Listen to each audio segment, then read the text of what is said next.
Hey, so it's Rob here from the Well of Wellness. I'm getting a little bit better at getting into it. I was into it just a few seconds ago, so still haven't quite adjusted, as you can tell from my struggling to talk voice. Um, Today is a beautiful day, and the sun is shining, and we're getting amazing weather for November.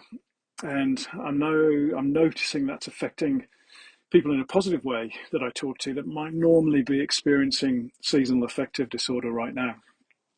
But today, what I wanted to talk about are two things. One, kind of the danger of glorifying this movement of improving mental health in our workplaces and societies, um, and just sense checking that second. And then, more importantly, but connected, the a little bit of an exploration on the role and a shout out to those that are supporting people like me who struggle regularly with our mental health. And what I mean about glorification is I like to portray all this with a sense of fun, a sense of amusement, a sense of laughter, some humour, mostly self deprecating.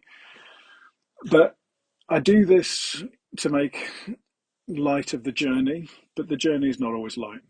The journey can be very heavy, as experienced by myself a couple of weeks ago, but also the people around me. My team needed to pick up the slack and they did it gratefully. My wife had no support at a time where she unfortunately got some holiday, but that was her chance to recuperate.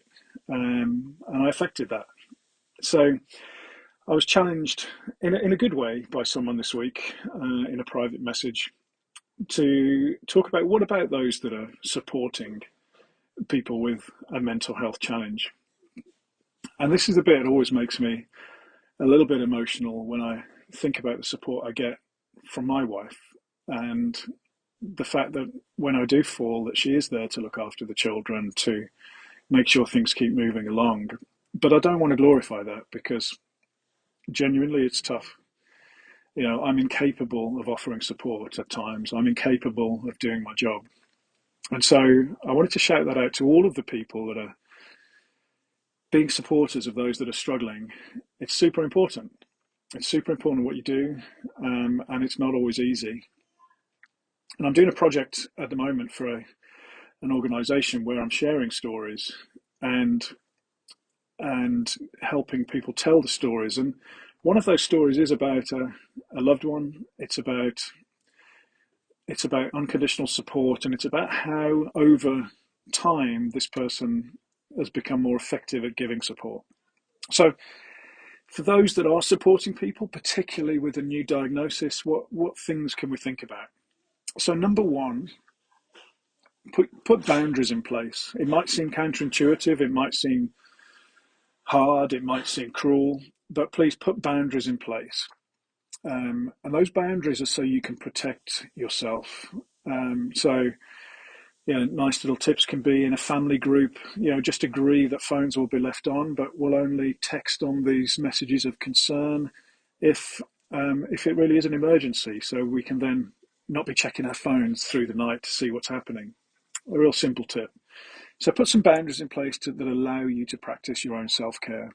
And secondly, do practice that self-care. Put your own oxygen mask on first. Do the things that you need to stay well, whether that's prioritizing sleep or exercise or just getting away from the situation. You will be more effective in supporting your loved one if you do that. Number three, really think about not trying to fix. We're not qualified to do so, most of us. So understand that your role is to support, but it's not to fix. It's to inspire at times, but sometimes it's just to be there to listen, or even just to be there in silence. And one of our great role models on the leaderboard, Abhijay Jain from PwC, told me about this, where he supports his wife and has learned to do that. He's an analytical person. He solves problems for a living. And to learn to let go of the desire to fix, even though that's what we want to do the most, has helped. And then finally, become a better listener. Become better at that kind of non-judgmental listening. Because that's often what we need to do. The Samaritans in the UK has got a great free course, Wellbeing in the Workplace, 3 hours online. Check it out. It'll help you become a better listener. But sometimes that person just might need you to sit there and hear what they have to say. And then don't be afraid, finally, to ask, how can you be of support? How can you best support? Um, that often can really help in that relationship of the supporter and the supported. Okay. So it's Rob Stevenson checking in, episode 3 of the Well of Wellness on a beautiful day. I'm quite enjoying this, and it does make me feel amazing. So again, think about what are your tips for your own well-being, particularly if you're caring for others, and prioritize them. I'm going to go and dunk now.